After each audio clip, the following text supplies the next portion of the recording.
Ah, The Forest. I remember when this game was first released back in May of 2014, just in time for an early birthday present. Of course, the game was in an early alpha stage, and you could definitely tell it still had lots of work to be done.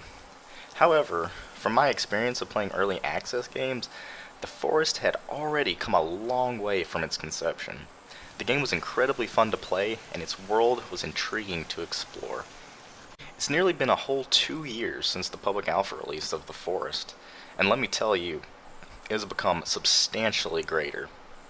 Each scheduled update brings not only new content, but also fixes issues that were either completely game-breaking or simply made the game not as fun to play. You can really notice that the team developing The Forest truly cares about what they have created. But from all of the progress that has been made on this game, there's still one major part of it that has yet to be explained: the backstory. So join me today as I delve into this game's hidden secrets and try to unearth the mystery that lies deep beneath The Forest.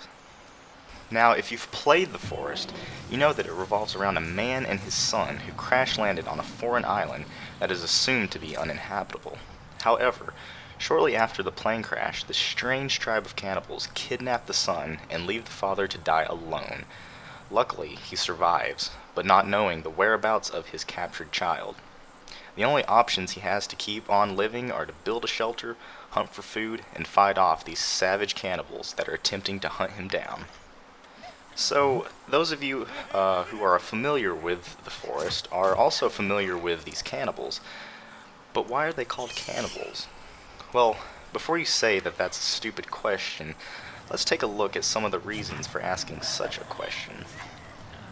First off, we can safely assume that this tribe of beings are referred to as cannibals because they eat their own kind.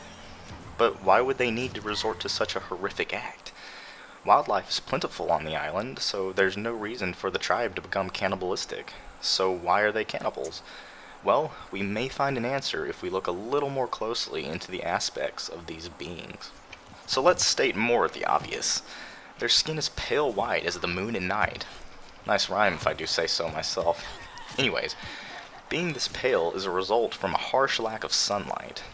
The reason they get no nutritious sunlight for their skin is because they live in the infamous cave system that links beneath the forest's island. This also explains why they are cannibalistic. While playing the game and exploring around in the caves, you'll see that there are no animals whatsoever living in them. With no food source underground, they are forced to eat their own kind in order to survive.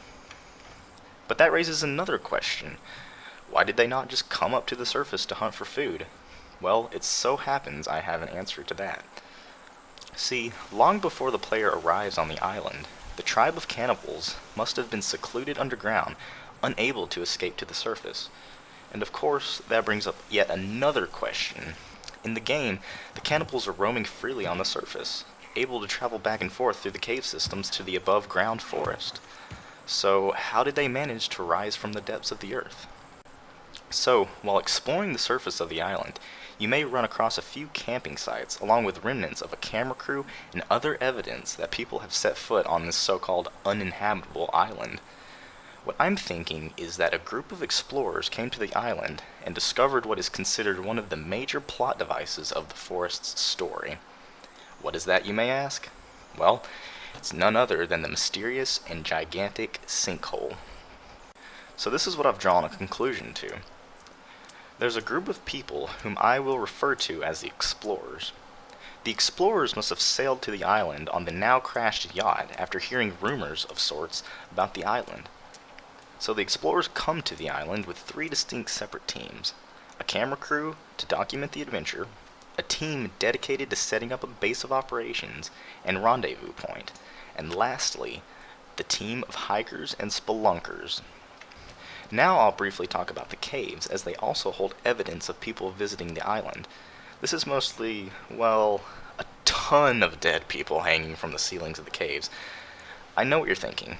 Most of these bodies are people from the plane crash. However, there are also dead miners and quite a bit of mining and spelunking equipment down there as well. Heck, there's even scuba gear lying around. So I think it's safe to say that a handful of explorers went below the surface to check it out. Of course, if you recall, I said that prior to the explorers coming to the island, there was no way for the cannibals to escape from the caves. So how could anyone get into the caves if the cannibals couldn't get out? This is why the sinkhole is so important to this theory. As you may know, the sinkhole is absolutely enormous. It also connects to parts of the cave tunnels. Anyways, while scouting the island, the explorers came across the very hard-to-miss sinkhole. Intrigued by what was down there, they rappelled to the bottom of the deep, dark, cavernous pit, and once down there, they sensed that they were indeed not alone. By the fact that all of their equipment is practically everywhere in the caves, they must have explored really far into the tunnels when they ran into the cannibals. All they could do was run. The monsters were too powerful and too many in numbers for them to fight off. They attempted to escape all the way back to the surface. Some must have dug their way back out, as there are many small holes scattered throughout the island, complete with a rope to climb in and out of them. However, not only could the survivors escape from the underground, but also could the cannibals. See, prior to the explorers arriving on the island, the only opening to the caves was the sinkhole, but it was too deep to ever climb out, at least for the primitive cannibals.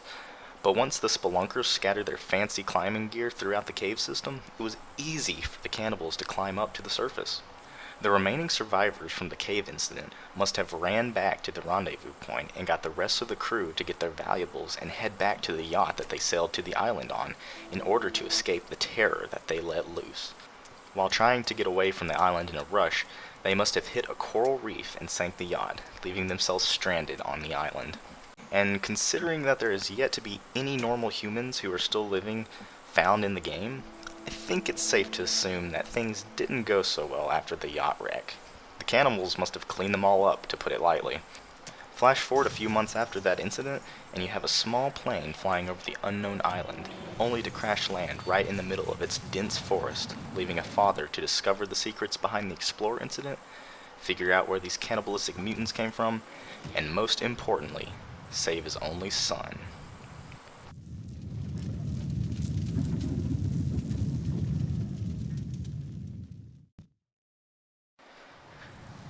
So I'd like to thank everyone for watching this video.